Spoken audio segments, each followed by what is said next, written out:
or its staff. The views and opinions expressed on this show are those of the host, guests, and callers who are responsible for their content and do not reflect the opinions of Untouched Radio or its staff. The views and opinions expressed on this show are those of the host, guests, and callers who are responsible for their content and do not reflect the opinions of Untouched Radio or its staff. The views and opinions expressed on this show are those of the host, guests, and callers who are responsible for their content and do not reflect the opinions of Untouched Radio or its staff. The views and opinions expressed on this show are those of the host, guests, and callers who are responsible for their content and do not reflect the opinions of Untouched Radio or its staff.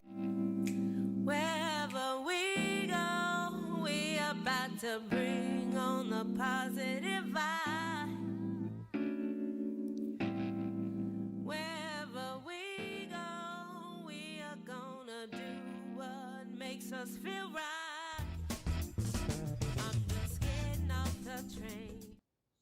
All right. Good morning, everyone. Welcome to the Soul Purpose Show. I'm your host, Keith, and look who is back. Hi. My lovely co-host, lovely and talented co-host, Monica, is back. We are the Soul Purpose Show, heard every Saturday right here on In Touch News, internet radio, heard all over the world. You can also see us on Facebook and YouTube, I think. But they like to get funny. Yeah, it's weird. So we're on Facebook today. We're on In Touch News, internet radio. Right. So there you can definitively find us. You can find us. That's our home. That's our family. We are live right now on Facebook. So I got it together. So shout out to Attorney Clint Paris and Pete Edwards for kicking it to us. Hopefully you had an opportunity to check out their show as well. This is May, but what we typically do is reserve the last Saturday of the month to kind of recap the month. But we thought it would be appropriate because today is May 1st to recap the month of April with our best and worst for the month of April. And a lot happened in April. Oh God, I'm exhausted just thinking about it. I'm sitting here making my list. There's a lot happened in April, including I got an opportunity to drive by myself a couple of times because my lovely wife was off on assignment. I sent her off on assignment so she can go and represent the Soul Purpose Show and what else? Alpha Kappa Alpha. What were you doing? So I did a lot of things this month actually. So I think the first Saturday I was gone. You did the whole month of April by yourself? No, not the whole month. We kicked off the month with Uncomfortable Conversations. Okay, we sure did. Which I'll talk a little bit about. So I think the week after that, I was blessed enough to, as some of you all know, I have, in addition to being an attorney, a mom, wife, all that, I've also written 2 children's books and am working on a third in addition to another book. I'm a member of Alpha Kappa Alpha, and we had our South Atlantic Regional Conference, virtual conference in April. And I was selected to be amongst many authors in the inaugural book author showcase. So I did that one Saturday and was on a panel. So that was extremely exciting. So many Black authors, Black female authors out there. And so I encourage folks when you're trying to build your library to check out Black authors. And there were a lot of people in the children's literature category, which was what I was doing. Which is good because there's not a lot of children's books out there that feature little people of color. That's true. That is very true. So that was the one April. That was one weekend in April. And then the next weekend in April, last weekend in April, I was asked to speak on a panel. The National Coalition of 100 Black Women at West Palm Beach chapter had a panel discussion talking about pay equity, and again was blessed to join be joined on the panel or join the panel with some really dynamic women down in West Palm Beach. So I did that last weekend and talked about pay equity. So I've been representing Soul Purpose Show in other capacities. Representing her husband. Yes. And so I haven't been able to see the shows live, but from what I've gathered, I think you did an all right job. They were phenomenal. It didn't blow up. Okay, no, it didn't blow up. I had a little technical issues last week, but for the most part, we had a good time. We actually kicked off the month though in April talking about uncomfortable conversations was what I called it. But we really had for the first time in the history of this show, we've been doing the show for over a year now, but we had for the first time white guests. White advocates, allies, folks that we have known for many years. We have been telling y'all that we knew some white people for real. And so we actually invited them on. They did an outstanding job of really just helping to add color to our conversation, because we've been talking about race and racism and anti-racism for quite a while now. So it was good to have them be able to communicate to our audience, hey, what does an ally really look like? It's not just about saying, hey, I've got Black friends. It's really about how to get actively engaged and involved in the struggle. So go back and check that out. That was the first show of April. And then while I had an opportunity to drive this month, it was really during the Chauvin trial, I believe, right on the also on the heels of it, right before it. I got to a place where just I was a little overcome with just the emotional impact of people asking me, people who are friends, just hey, hey brother, are you okay? Because I had to finally come to grips with the fact that with everything going on, sometimes we're just not okay. And I think I shared with you, one night I said, I need to go take a walk or something, because I just feel like I want to start screaming. I did. I started screaming at the television, at the news coverage that was going on, and the TV wasn't talking back to me. Which one was that? I don't. It was okay. So that's one of the worst for me. We'll talk about the show. We're going to talk about it, but the Chauvin trial was not necessarily the worst, but all the other shootings that happened in the midst of the Chauvin trial going on is a part of my worst. I don't remember which one, and I hate to say the fact that I'm even asking this question shows how what a systemic issue and it is. But which shooting was it when you? It was the George Floyd shooting. I think it was. Again, it was prior. No, it was Dante Wright. It was the Dante Wright. When you reacted, is when the news was talking about what happened with Dante Wright, and then his father came to the scene, and that's when you respond. I was Keith is not a very emotive person. Usually it's kind of hot or cold. So he's either cold or he's real hot. But he's not a very emotive person in terms of his feelings. And so in the midst of, and so I was very happy that you did the Black Men Are Not Okay show immediately after your response, because I actually shared on with my sister and my mom about the fact that he left the house because he was just so overcome. And he's with Trayvon Martin, that wasn't your, with other situations, that's never been your response. But for some reason, that Dante Wright situation, you responded in that manner. So I'm happy that you did that show. Yeah, and the reason why I wanted to make sure that I pulled a group of folks together to openly talk about it is because I want to make sure that we know, as men especially, that that it's not okay. It's okay to not be okay. And I think there's an NFL is actually the Indianapolis Colts specifically, but they're actually doing a really good job of PSAs out there, with men talking to other men or athletes, talking to other folks in general, saying, hey, look, it's okay to not be okay. They're actually focusing on mental health. Prayerfully, it didn't get to that place for me where I felt like I needed some type of professional intervention. But in case I would have, I'm telling you, there's absolutely nothing wrong with that. You need to find healthy ways of dealing with whatever it is that you're dealing with. And mine was, just go take a walk around the block, get bit up by some mosquitoes. That'll bring you back. But I think to kind of push back a little bit, as I'm guilty of this myself, we when we say Tom Joyner a while ago did this, take your loved one to the doctor. Specifically Black men to get them tested for prostate cancer. But we stay, typically we stay up to date on our dentist, our eye doctor. If you're a woman, your OBGYN, your primary care physician. I think that we as a community, and sometimes we just, because we have a distrust of the medical field, and we'll probably talk about that in the midst of this too with the vaccine. But I think that we as a community should also start including in that conversation about going to see your doctor, therapy, yeah. And not just rely on a therapist in those moments when you are really at a breaking point. I think you maintain your body, your physical body, by going to the doctor and ensuring that you're doing the things that you need to upkeep your body. I think you need to do the same things. We need to do the same things in terms of ensuring that we're upkeeping our mind and our mental health. So if it's a car, your engine is your heart, your, But the brain of the car also is important. Is probably the most important to because keep it to updated. keep it updated. But We could do a look. We can do a whole other show. We've done shows, and we can do a whole other show on mental health and mental wellness. The other show that I got an opportunity to do by myself was I called it "Where Do We Go From Here?" It goes on the heels of the show Inverted, and people again were hearing terms like police reform and community policing and defunding the police, and so I had the police on the show, a career law enforcement officer who has actually been at the highest level of a police department, of a very large police department. And so we got, and attorneys and folks like that. Thank you to everybody. Thank you, Representative. Thank you, everyone, for carving out time. Yep. And Corey Smith. Thank you, Corey, home team. My friend. Yeah, and sure. Who was the and Luke was also my friend. And then DeMarc.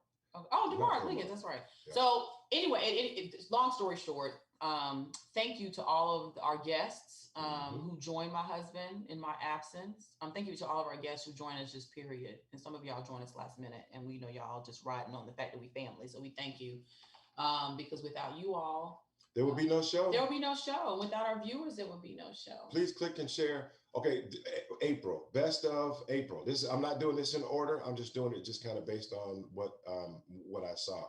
I'm a huge football fan. Yes, you are.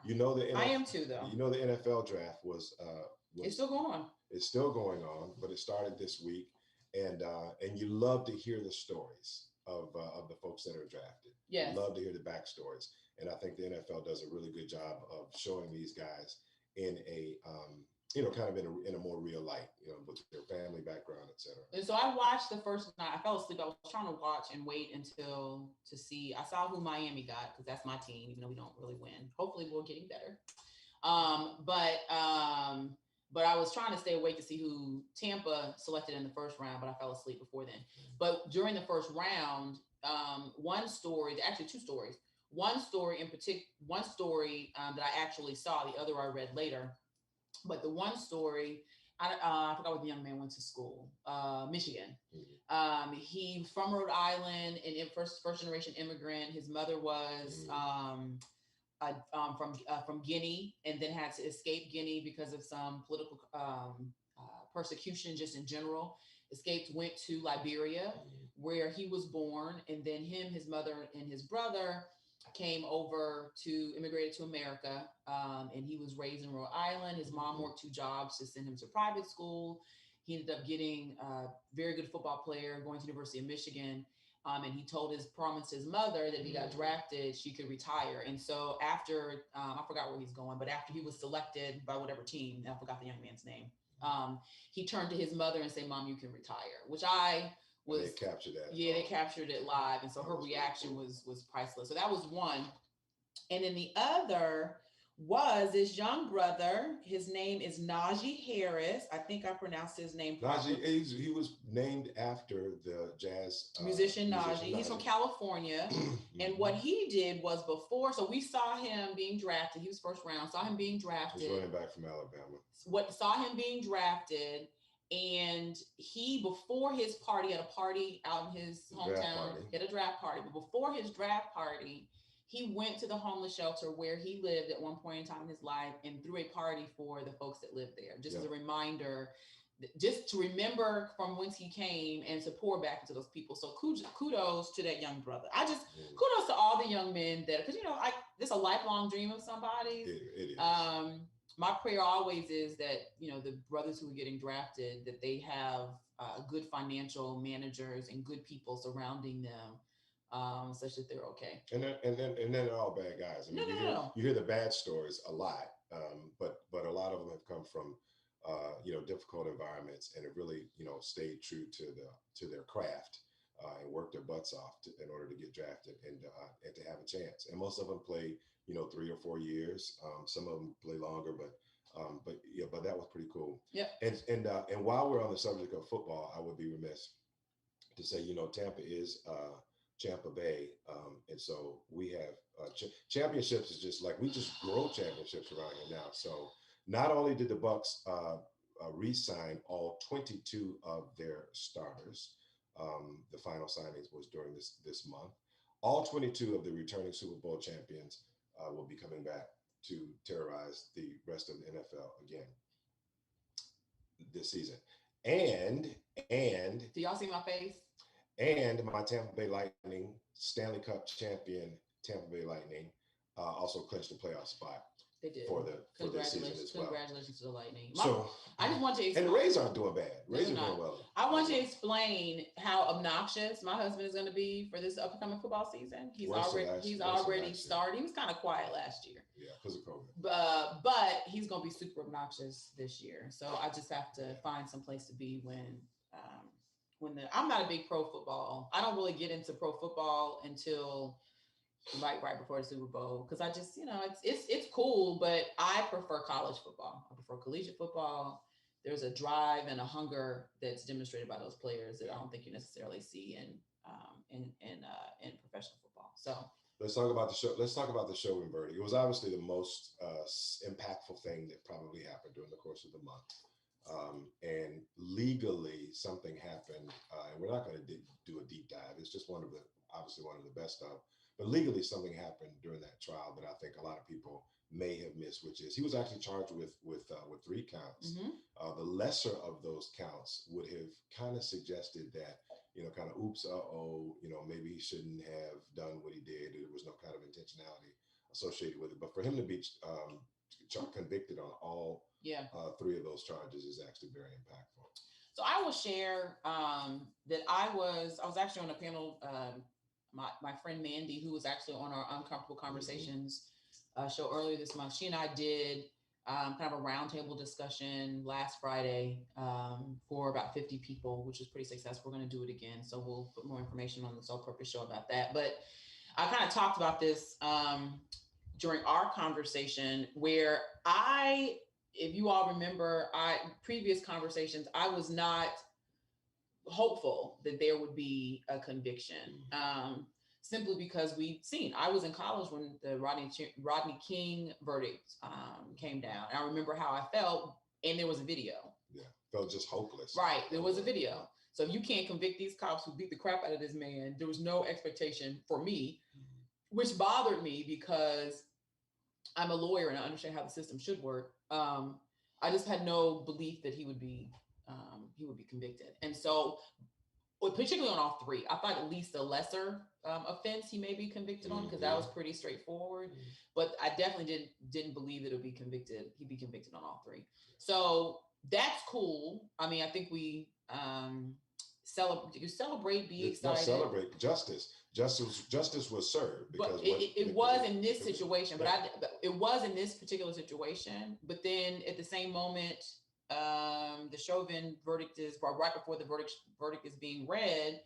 You have cops murder a 15, 16-year-old in Ohio. You have another brother, Andrew Brown Jr. and Anthony Brown. Is it Andrew or Anthony? It's Anthony. I think it's Andrew. Okay. Andrew Brown. I'll look it up. In North Carolina, being gunned down, and his funeral, I think, was yesterday or apparently shot in the back. Shot in the head, on the back of the head. Back in the So while, yes, this one cop was convicted of something that should not have been a shock, and he should have been convicted of, because it was clear what he was doing. You can't rest at all, because there's so much other work to be done. And it goes back to the point that the system is the issue. The system needs to be unraveled. The system needs to be dismantled. And we have to rethink, as I mentioned on our discussion, me and Mandy's discussion, we have to rethink and recreate how we view policing in this country. Absolutely. And if, you talk to cops, 98%, at least here, 98% of the calls that they get are for nonviolent situations. And so why, if you are responding to what may be a mental health breakdown for someone, or someone lost their cat in a tree and can't get, why would you come guns ablazing to that type of situation when someone else could probably assist you? So, and this is a difficult one, right? Because I'm sure that as the facts unravel with the Ma'Khia Bryant situation, I'm sure Anthony Brown, there was some insinuation of him was in the car, so he may have, and him trying to get away, and he hit police. It's Andrew Brown Jr. It is Andrew. Yeah, I did my research before. I know. I should listen to you more often. Go ahead.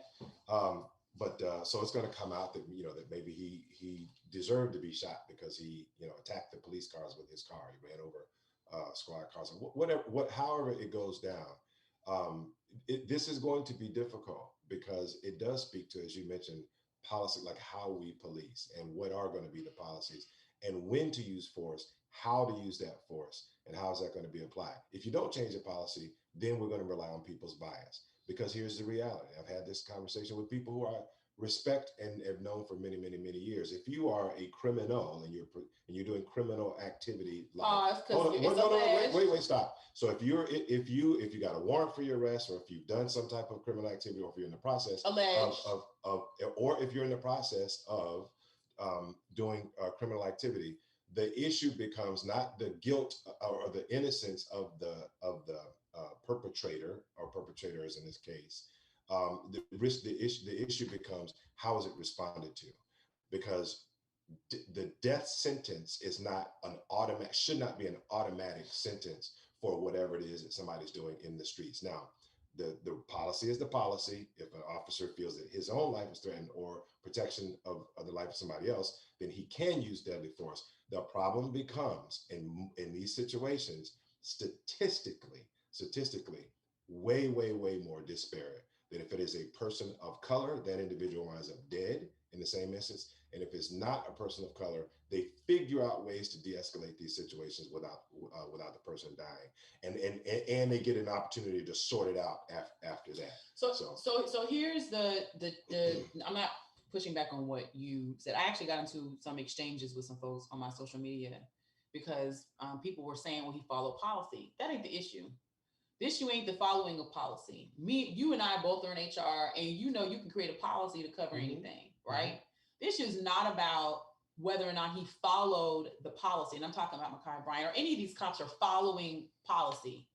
The issue is that the policy is being followed based on subjective responses. Discretion. And it's discretionary. And so discretion is based on your subjective view of a situation. And so the issue is not the policy. Well, the issue is the policy. But let's assume that all these cops are following policy. The problem is that they're not following policy consistently. Yeah, it's not applied. So the application of the policy for each cop is discretionary, depending upon how the cop feels, because we've seen with our own eyes police officers engaged with white folks who are actually attacking them, who are trying to run them over with cars, who are cursing at them and saying, "I will kill you." And the cops somehow are able to de-escalate, not shoot, arrest the person, figure out that, figure if they're having a mental breakdown or a crisis or whatever, they figure it out. But when it comes to Black people and it comes to brown people, the immediate thought is, this is a threat that needs to be eliminated permanently. And that is a problem. And it feeds into, again, it is a system problem. It's a system problem. It is. And I know we've talked about it a lot. We will continue to talk about it on this show. We'll continue to illuminate it. But this is best and worst. So I'm sorry, go ahead. No, I was just gonna say this is best and worst. It is best and worst. We have other best stuff. So Chauvin, to me, was not necessarily a best. It was what are you doing? You gonna mess something up. Leave it alone. Yeah, but you don't have to do that because it'll pop up. Sorry. My husband gets in here and starts moving stuff around, and when stuff gets messed up, then I gotta fix it. Just leave the technology stuff to me. But you don't need to do that because it'll come up. So the Chauvin trial to me wasn't really a best or worst. It was kind of like I guess it was good, but you can't really rest on it because you got 5 others that you got to manage and deal with. Justice was served in the Chauvin verdict, in my opinion. The Oscars were this month. Remember, so last year was Oscar So White? No, it was a couple years ago. Every year is Oscar So White. A couple of years ago, it was Oscar So White. It led to this whole backlash of, why isn't there more diversity in the Oscars? What the Oscars is that there's an actual academy of people who determine who should be recognized for outstanding. And if you talk to some people, there's some lobbying involved too. There's obviously lobbying. There's some backdoor stuff that's happening as well. But we have found pretty consistently that people of color, actors, directors, sound people, just you name it, are overlooked for the work that they do. So this year I thought was kind of interesting because it was same thing. It was kind of a best and a worst because we had more diversity represented in the nominations probably than we have in a while. That's true.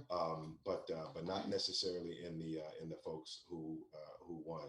So just a couple of shout outs. Obviously, the most obvious one is Daniel Kalua, however it's pronounced. I want to learn how to pronounce this brother's name. Right. Judas and the Black Messiah was an outstanding film. It was. He did a fantastic job. So did Lakeith Stansfield. Everybody really had phenomenal performances, and the fact that he won for Best Supporting Actor, well deserved. Yes, it was. He played revolutionary. See? I'm gonna let you struggle. That's what I see. That's what wow. Fred Hampton. He played Martin Luther King. Revolutionary Malcolm X. Fred Hampton. We did a whole show. Oh, we did. I can't believe you don't remember. It was such a good movie. When you get my age, the same thing's gonna happen to you. I know. If you play Fred Hampton. But there's a couple of other winners that we probably need to make mention of as well. This was the first time a person, or in this case, people of color, team of color, won for best makeup and hair. Yes. When you say what best makeup and hair is, just makeup and hair. Makeup and hair is significant. It's significant. And it was from Ma Rainey. Yes, Black Bottoms. And if you haven't seen that movie. And if you see it, then you can see just how much detail went into what they did to make those characters look authentic. So Mia Neal and Jamaica Wilson, shout out for best makeup and hair. I think first time people of color. It was first time Black women, first time for Black women. And I believe Mia is a HBCU graduate. I think she went to Jackson State. So shout out to HBCU Jackson State. Can I say D I love or whatever it is y'all say? Whatever. Y'all JSU people that have watched the show. So I think can I say Jackson State D I love? Or I can't say that. I don't even know what I don't know. I think it's D Jackson State. So we're talking, we're starting talking trash. What is it? May. So JSU folks, FAMU plays JSU in the Orange Blossom Classic in September. Down in Miami. So ridiculous. We're going to start talking trash early. We love you. We are not afraid of Deion Primetime Sanders. But anyway, so shout out to JSU alum. Yep. Mia, what's my name? Mia Neal and Jamaica Wilson. Best music was Jean Baptiste for Soul. I particularly didn't care for Soul that much, but the music soundtrack was phenomenal. It was very well done. And then the best short film, I don't think many people really talked about it. Best short film, by the name of Trayvon Free, was called Two Distant Strangers. And now we got a homework assignment because we got to go back and see it. We do have to. So there's another guy, I remember his name, Van Lathan, who used to be with TMZ. And if you remember back in the day, him and Kanye got into it because Kanye made some stupid comment about slavery. It was a choice. Yeah. And then Van came back. But Van was, I guess, fired from TMZ. I don't remember the circumstances surrounding it. But this was one of the best for me in April. So after he won the Oscar, Van was involved in, what's the name of the short film? Two Distant Strangers. He was involved. So was Terrence J. A lot of Black folks involved in it. So Van on his IG just posted a picture with him holding the Oscar, and then he tagged, this is the only caption on the IG, he tagged TMZ. I said, on my IG, I said, if what is meant for you is meant for you, it was a person. If what man meant for evil, God meant for good was a person. So shout out to Van Lathan and the other folks, Trayvon Lee, and other people that are a part of that short film. I'm going to go back and watch it. But I just thought that was so phenomenal. I want to talk a little bit more about the Oscars when we come back from break. But one of my best ofs, I just happened to take note of Glenn Close doing the butt. Glenn Close did the butt. And when we come back out of break, my wife is going to demonstrate what Glenn Close did. But she it was a scripted little skit that they did that she was playing this little trivia game. Want to find out if the song made the Oscars, or nominated, or won the Oscar, whatever. And it was The Butt from Spike Lee's. It was. So she knew all the history. So she knew all of that. She knew about EU, the group that made The Butt, or whatever. And then she knew about Go-Go Music. Go Music. Yeah. And then the comedian, Lorel Little Rail, whatever. Said, all right, well, now can you do it? Like, can you do the butt? Of course, and they played the music and she got up and did the butt. And she did the butt. She did the butt. And she did the butt. I will not be doing the butt. Show the people what she did. When we come back from break, best and worst of April. You're with the Soul Purpose Show. Wherever we go, we about to bring on the positive vibe. Wherever we go. This brutal weather that we experience every year in Florida leaves hundreds of residents needing repairs to their property. If your home has been damaged or needs remodeling, leave it to the professionals. Call Reeves Building, Plumbing, and Roofing at 813-238-6197. That's 813-238-6197. Reeves Building, Plumbing, and Roofing have been serving the community for 43 years. Reeves Building, Plumbing, and Roofing is a proud sponsor of Jazz at Miss Connie's house. Smoothing out your favorite R&B flavors. What's your flavor? Tell me what's your flavor. In Touch Radio.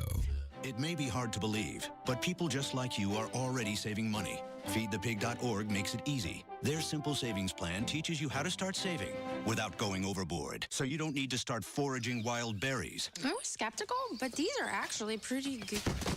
You don't need to sell your soul to the devil. $15 is the best I can do. You just need FeedThePig.org. Don't get left behind. Get tips and tools at FeedThePig.org. Brought to you by the American Institute of CPAs and the Ad Council. Welcome to Calvin's Barbershop. You all got to see this. I don't even want to know what you're looking at on that phone. Well, you should. I was learning about the dangers of high blood pressure and that we need to get ours checked regularly. High blood pressure can increase the risk of heart attack or stroke, but this text program can help keep it at a healthy range. Just text Barbershop to 97779 to sign up. I'll get right on it as soon as I'm done with this baby panda video. Text Barbershop to 97779. A message from the American Heart Association and the Ad Council. Wherever we go, we about to bring on the positive vibe. All right, we are back. I'm just having, that's our song. Well, it's not our song, but it's our theme song. She gave it to us. She didn't give it. I guess she did let us. She let us use it. You're right. It's our theme song. You're right. So, look at this. I apologize. You were going to talk. We're talking about the Oscars. You were going to do so Monica decided not to demonstrate the butt. I never. Which is a huge disappointment to our thousands and thousands of viewers. They know what the butt is. They can watch Spike Lee, or they can watch School Days or whatever other. I don't need to do the butt. They know what that is. But closing out the Oscars, we have to close on a low note, right? Because one of the worst things was we had a lot of nominees for outstanding portrayals in great films that were nominated, but certainly did not win. Shout out to Viola Davis, who is a previous winner for her work in Ma Rainey's Black Bottom. She brought really that character to light. Most people wouldn't even know who Ma Rainey is. Even if you've heard of a Ma Rainey, you still wouldn't know anything about what she was and what she represented to music in general, and to a woman, a shot caller back in however long it was. It was a very, very good movie. Very, very good movie. And Andra Day, who played the Billie Holiday and was it United States versus Billie Holiday? Yeah. Phenomenal movie, and the transformation that she made in order to play that role, I thought was huge. So because she didn't drink before. Yep, you know anything about Billie Holiday? Billie Holiday had some addiction issues, but Andra Day didn't curse before she made the movie, and she did not drink before she did that movie, and so she really immersed herself in the character of Billie Holiday, or the person of Billie Holiday. So very, very good movies. It was. And United States versus Billie Holiday was actually the story behind Billie Holiday's insistence on performing Strange Fruit, which is one of my favorite songs. Which they essentially outlawed. and said that she couldn't sing because same reason why people don't want us to talk about critical race theory. Same thing. It's a part of our history that they don't want to. They want to just kind of whitewash and make sure. So anyway, so shout out to Andre, outstanding performance. And they lost. I have not seen. Oh, they lost in the Academy. In the Academy, yeah. So Andre won the Golden Globe for her portrayal, but they lost the Best Actress award nod to Frances McDormand, who was a phenomenal, who was a great actress. I didn't see Nomad. I had no desire to see Nomad. I'm gonna look at it. But if the base of the story is the fact that she loses her money and then just goes traveling across the country, that's not engaging or intriguing to me on any level. And perhaps her acting was Oscar worthy. I'm sure it was. Doubtful. But it didn't beat out, without me seeing it, I'm going on record to say there probably was not better than Andra Day or Viola Davis's portrayal of their characters in their movies. And she howled like a wolf she did. When she won the award. She did. And then of course we're probably just gonna, may he rest in peace from here on out. This kind of closes the chapter, the Chadwick Boseman chapter, because his portrayal in Ma Rainey was eerie. It literally, everything, you could see him just kind of putting everything he had into that portrayal. So that's how we will remember him probably. Yeah. And he didn't win posthumously. He didn't win posthumously, but Anthony Hopkins won. And I am an Anthony Hopkins fan. I think he's a phenomenal actor. And so he did shout out Chadwick when he gave his acceptance speech. What I will say is that there's this documentary on Netflix that I kind of stumbled upon that talked about Chadwick. And so it has like Felicia Rashad, Viola Davis is in it, some other people that played in Ma Rainey's Black Bottom with him, and talked about his process for preparing for roles and how he made everybody come up to the next level. It's a really, really good documentary. So if you can catch, it's probably 20 minutes long. It's not that long, but it just kind of gives you an insight into who Chadwick Boseman was as an actor. Yep. So that's the Oscars. So we've been dealing with COVID obviously for over a year now, and we're very pleased when the vaccine was rolled out nationwide. Some of us got it a little earlier than others based on our age or based on our careers and what we did for a living, exposure to the front lines. And but now we're at a place where everyone who is an adult, everyone who is really over 16, who wants to be vaccinated can get vaccinated. And there's really more vaccine out there than there is to demand. So people are, the long lines are gone. I mean, if you want to get a vaccine, you just show up and get a vaccine. What's cool about it though, is that during the first 100 days, and I thought it was just politician speak, to be perfectly honest with you. First 100 days, 100 million shots in 100, within 100 days. And come to find out, based on the, having somebody competent leading the administration and having competent people really kind of leading the charge. And who listen to science. Not only was the vaccine rolled out and that mark was hit in the first 100 days, but it was double. So there were over 200 million people shots in arms during the first. And I think over 101, I think the number today was like 101 million people are fully vaccinated. So the 200 is the number of people who have at least gotten one shot, and 101 million, a little over that, is how many people are actually fully vaccinated. So we are fully vaccinated. Yes, we are. We are in these streets, masked, and we're necessary, but we are in these streets because we fully vaccinated. We are encouraging folks to get vaccinated. If you have not, you actually had your second shot, you were okay. The second shot, okay. The first shot I had headaches in the middle of the night, woke up that one time, a little bit into the next day, but other than that, I was fine. Second shot, I was down. You had 24-hour down for the count. Oh my gosh, it was terrible. But I, felt better the next day. So please, if we want to have good summers and travel and all those things, please make sure you get vaccinated. I was going to say something else about the vaccine. So I do want, one of the best for me this month, and this is on a local level because we have people that don't live here that watch our show, So every year, the Georgia Edgecombe Bar Association, which is the Black Bar, does its scholarship banquet, and it's usually the last Monday. It's not usually; it's always the last Monday in April. Mm-hmm. And so we give awards away, not only to scholarships away, not only to students, but we also acknowledge community leaders. And this year, I had the privilege of nominating Dr. Kevin B. Sneed, who is the founding dean for the USF School of Pharmacy. For the Francisco Rodriguez Award, which is we have two awards. One is the Delano S. Stewart Diversity Award, and the other one is the Francisco Rodriguez Award, and Dr. Sneed won. And the reason I nominated him is because, I think we may have talked about this in previous shows, that the Black community has, when this pandemic hit, it had a huge impact on Black and Brown communities.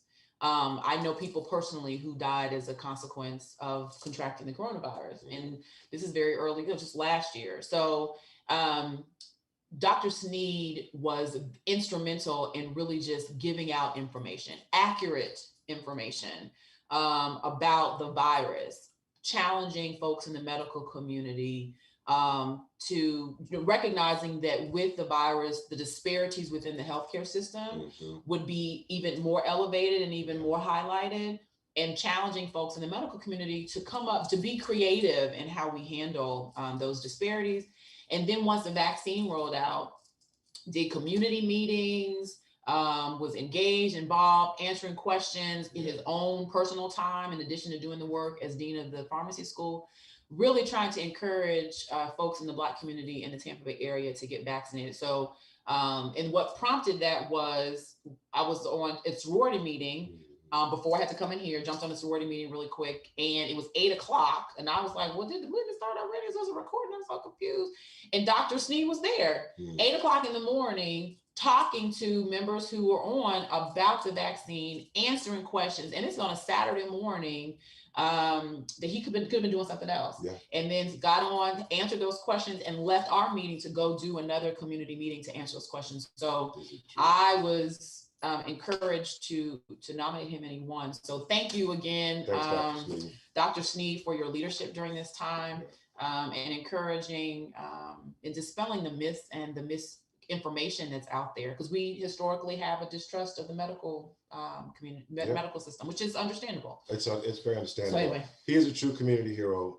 Another best of for the month of April actually features another true community hero. We talked about Tampa being Tampa Bay. We also had, for the first time, I don't know about for the first time, maybe it wasn't the first time, but I know that we were supposed to have it last year. We didn't because of COVID. And Tampa actually hosted probably one of the biggest sporting events, live events in the world. Yes. WrestleMania is. Yeah. And so WrestleMania was here at Raymond James Stadium, featuring probably one of the largest television audiences of any live event. And what was significant about WrestleMania this year was I got to compete. No, I didn't. Did I miss that? Did I miss that? No, I didn't get to compete. As you know, wrestling has a very deep history here in Tampa, in the Tampa area. And one of the most popular personalities that has ever graced the ring is Hulk Hogan, who happens to be from Tampa. But we want to give a special shout out to our brother, who was named the co-host of WrestleMania 37, and that is WWE superstar Titus O'Neil, or as I call him, Thaddeus Michael.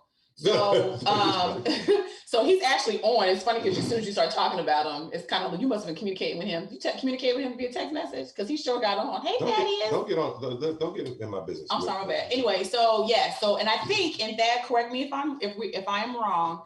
I believe I don't call him Titus, but for purposes of this conversation, I will. It's hard. I believe that Titus was the first African American to be a co-host to co-host WrestleMania. So, so shout out for making history, and then shout out just to him encouraging the WWE and using his voice and his access to really assist the Tampa Bay community. And I don't say that boost. Daddies don't need me to help boost him up at all. But I do give shout outs and kudos to folks who do things that they don't necessarily have to do. They do it because it's the right thing to do and because they desire to do it. And we're going to have him on the show. He's got to have his own show, I'm sure, because it's going to take an hour to talk about all the awards and all the accolades and really just helping tell the story of him. But he also celebrated a birthday this week. He did. Happy birthday, Daddy. He's probably still celebrating, and probably during the month of April. I think I saw some other award that he was he received as well. We love you, man. But the WrestleMania was huge and I think it probably would have been even bigger if we weren't in the midst of a pandemic. Oh, no doubt. But in the midst of a pandemic, they were able to do a lot of good things for students in the community. I know he gave out some tickets to WrestleMania to some deserving students and the Boys and Girls Club. So. And they still packed 25,000 people in there a night, so they still had over 50,000 so he said that was correct. I was correct about the first African American, and he was the first to host the WrestleMania in his hometown. So very good. All right. Well, congratulations. Wow. First Black female mayor of the city of St. Louis. Yes. I actually have friends who are from St. Louis. St. Louis has had a storied history, but Tishara Jones is a Delta. I don't know. I think she is. I don't know. That's not meant to be shade. She very well may be, but I don't. She is. I don't know. I'm not a Delta. If you ask me if she's an AKA, I'd be able to confirm that, but I don't know that. If she may, kudos, congratulations, no shade, congratulations to her. But I don't know if she's a Delta or not. Mayor Jones. Congratulations. And let's see what else. HBCU. I know we kind of touched on HBCU love earlier. But another thing that was announced this week was Eddie George, former Ohio State and Tennessee Titan running back. I don't think he's in the Hall of Fame. Is Eddie George in the Hall of Fame? I think he is. So Eddie George is now the head coach of Tennessee State University. Yes, I heard that. So I do have a question because I think there was another conversation, some more discussion about Marshall Faulk, I think, leading another HBCU. Oh, is it? Okay. I don't know that though. I think he's in discussions with Southern, but I could be wrong about that. But I have a question because there's different. This is probably a topic for a show, but at least half of a show about people's feelings about these former NFL players who did not go to HBCUs, who could have, because Jerry Rice was very successful in NFL and went to an HBCU. Shannon Sharp went to an HBCU. So you have these folks who did not go to an HBCU for whatever reason, who are now deciding they want to coach HBCU teams. I don't have a problem with it because I think that it's going to help the football programs as the respective schools, and then help football help get the eyes on these student athletes who are at these HBCUs who want to go to the NFL, right? So I don't necessarily have a problem with it, but I'd be interested in, do you have thoughts about? Well, I mean, I have thoughts. I'm certainly, I'm a big football fan, obviously, and being a graduate of an HBCU, I will tell you that I have nothing but love for personalities, big personalities, former superstars who decide to come and align themselves with the program. It's for all of the reasons that you mentioned it. The reality is that high school kids are still impressionable. You're talking about 16-year-old kids who are getting serious about what school they're going to, and some of them sign letters of intent at 17 to go to play college ball. So is it going to be impactful if I'm looking across the living room table or dining room table and seeing Deion Sanders on the other side of the table saying, "Come play football for me"? Absolutely. Okay. Absolutely. Wow. And if I'm a blue chipper who really needs to understand the space that I'm getting ready to navigate with respect to TV contracts and how many times am I going to get the ball and how many times and how I'm going to position myself to better my livelihood, then no one better than Deion Sanders, Eddie George, Marshall Faulk, no one better than those guys to say, let me tell you how this really works. Let me tell you how this goes down. So I think their hearts are in the right place. They're all multi-millionaires. They don't do it necessarily because they need the money. They're doing it for whatever reasons they're doing it, but I do think it's good for the programs. Now, that said, I also know that there are also a lot of qualified, talented coaches that need opportunities to move into these head coaching Correct. roles And at the D1 level, regardless. And I think that's the pushback, is that there are some HBCU grads who are saying, well, we've been like JSU, Alcorn State, FAMU, Cookman, all these schools have been powerhouses for years.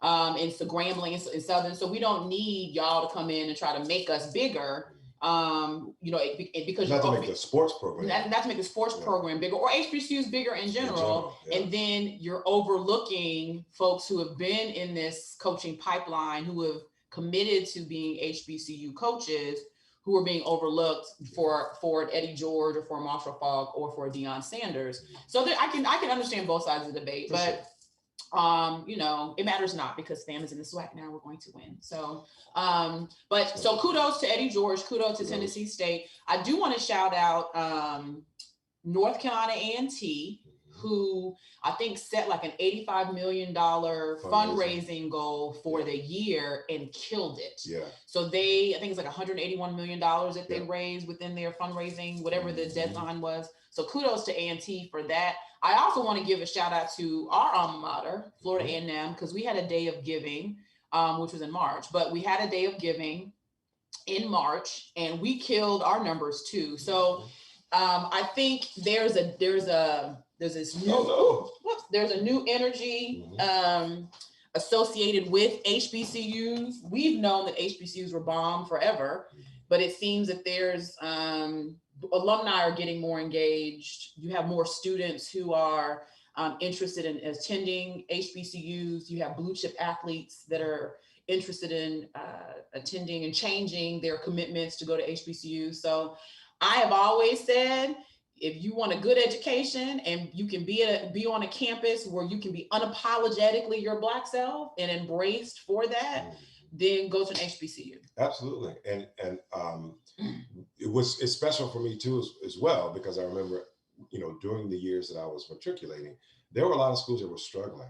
There was always ongoing talk about Black schools getting merged with predominantly white universities and losing our culture because, we were struggling financially, et cetera. So it's good to see HBCUs make that kind of. So we made you last year, if y'all remember, I'm gonna put my ear back in. We did this whole homecoming challenge and shouting at HBCUs. I think we should do that again. We are gonna do it this year. Do it again this year, sure. Even though homecomings are on, because we're going to homecoming. We can do it from where. So I do want to encourage folks to continue to give back. If you are an HBCU grad and you are doing the things that you love, or you're in a profession or whatever it is you're doing, and you have the ability to give back to your alma mater and your institution, I'm encouraging y'all to give back, because HBCUs are only going to last if alumni and friends of HBCUs give back to the institutions. So I know, and listen, we got a few minutes left. I don't want to end the show on a low note, but I do want to bring out one of the worst of this month that is really still pending, but we know it's going to happen. The state of Florida which is our home state, has decided to join Georgia with voter suppression efforts, legislation to try to suppress the vote. Now you say, well, I like to be an objective journalist about this kind of stuff. Well, why would I introduce it as this is about voter suppression? It's because it's about voter suppression. To say that we need to reform elections and limit drop boxes and limit, again, same thing, giving water to people or food to people who are standing in long lines. What's getting ready to happen is that taking control away from the local election officials and giving it to politically driven folks like the governor of states means that they're taking power away from objective people and giving it to people who have a vested interest in making sure that that Black precincts are limited, that lines are longer, opportunities to vote are harder, and then they can actually change what if the election doesn't come out the way they want, they can actually change it. They can actually change it. So Florida legislative session this year has been crappy. Let's just call it what it is. So, and because the Democrats do not have a majority, the Democrats don't really have a voice. We're limited in terms of our numbers, so there's not much. All they can do is put your stuff on the record. There's not much Democrats can do in Tallahassee. So these are the bills, real quickly, that have come out of this session, you have the DeSantis is going to sign or has signed. You have the voter suppression law, which we're gonna call it what it is, as he said. You have the anti-transgendered law, call it what it is. You have an anti-protest bill, which is what it is. What you think you're gonna do is you're gonna arrest me and harm me for exercising my personal rights. So this has been I'll just call it what it is. This has been a legislative session of suppression. And it is a legislative of suppression to continue to uplift and empower white supremacy. I've said it on the record. It's on the radio. I said what I said. I meant what I said. That's what this legislative session has been. And the only way that changes is we change the makeup of Tallahassee. The only way we do that is if we get energized now by registering people to vote, figure out what the changes in the laws are, be ready to be proactive. And now we're kind of reactive, but proactive. So we're not waiting to the last minute to ensure that we are educating voters on how they need to vote in these upcoming elections. We have to get DeSantis out. So listen, while we're on the subject of politics, though, I think it would be remiss if we didn't shout out the address that President Biden gave the other night. It was very good. Was really, really, really, really good. It was, I like what he said. Yeah. I like the way he said it. It was a bold vision. It was compassionate. There were times when it just, I think his voice kind of really trailed a little bit. Like it was like, okay, pump some energy back into it. But the substance of what he was talking about was really good. Was really good. What essentially what he's espousing is really FDR type, transformational. How we're going to take care of our children, how we're going to take care of our sick, how we're going to take care of those who are less fortunate, and how we're going to bring people out of poverty. And the timing of it is great because of I think dealing with this pandemic. People just need hope. They need hope, yeah. They really, really. So we have 3 minutes left, and I know I want to spend an hour on the whole Tim Scott America's Not Racist thing. I don't think that we should limit that conversation to a second. So y'all heard what he said. We're gonna have a show. We're gonna have an America's Not Racist. We're gonna have a show unpacking that. Absolutely. But I did want to close the show just giving honor and homage to folks who passed, and I'm sure we'll miss some people, but folks who passed this month. So I know DMX was one that everybody was impacted by, Earl Simmons. But for me personally, as a Black lawyer in Florida, we lost 2 giants this month within at least maybe 2 weeks. The first was Congressman Alcee Hastings, who at one point in time was a federal judge down in the Southern District of Florida, and he passed. Rattler, just an icon in South Florida. Very opinionated. Listen, I don't have no problem with his opinion. I agree with everything he said when he told that man he was not going to apologize if he a cold day in hell. I felt that. But Congressman Alcee Hastings passed, and then last night or this morning, I've learned that Joseph Hatchett, who was the first Black Supreme Court justice for the Florida Supreme Court, and then later was appointed to the 11th Circuit by Jimmy Carter, passed, and he was 87. Wow. So we are losing, our icons are becoming ancestors. And so for the Black lawyers, we have big shoes to fill and to step into. Shock G, absolutely, from Tampa, passed. So we've lost a lot of people, but for me personally, Congressman Hastings and Judge Hatchett's passing touched me, number one, because I knew them, but number two, because I recognized what big shoes they had in the legal community. Did you know that I was vice president of the Hatchett Pre-Law Club? I did not know that. I did not know that. I ain't go to law school though, because it was going to be 3 more years of school. Listen, we got 15 seconds. Folks, we're out. Shout out to my dad, who was born April 2nd. His birthday, he would have been 97. His birthday also passed during the Thank y'all so much for tuning in. All right, you all. Have a happy Mother's Day. We will not be here next Saturday because I'm going to take the whole weekend to celebrate motherhood. No, mama. So, but you all be blessed. Thank you all so much for tuning in, and we will see you in 2 weeks. Peace out. Work all day.